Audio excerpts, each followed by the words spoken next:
الحمد لله وكفى وصلاة وسلاما على نبينا المصطفى صلى الله عليه وسلم. النهاردة في 4 مباريات في الدوري العام المصري لكرة القدم لعام 2022. الماتش الأولاني الساعة 3 إلا ربع بين سيراميكا كيلوباترا والداخلية.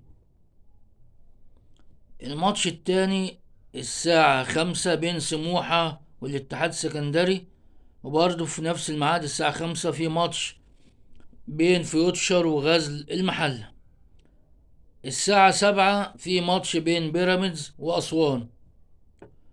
طبعا احنا عارفين بيراميدز عنده 14 نقطة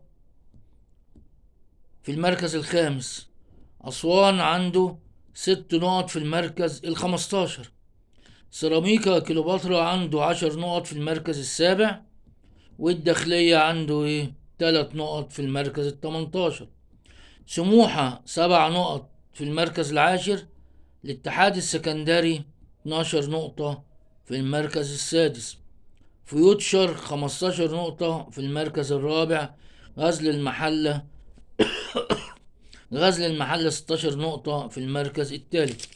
بكرة إن شاء الله الأهلي هيلعب مع فاركو. الأهلي عنده 19 نقطة في المركز الأول الأهلي عنده 19 نقطة في المركز الأول، وفاركو عنده 7 نقط في المركز التاسع.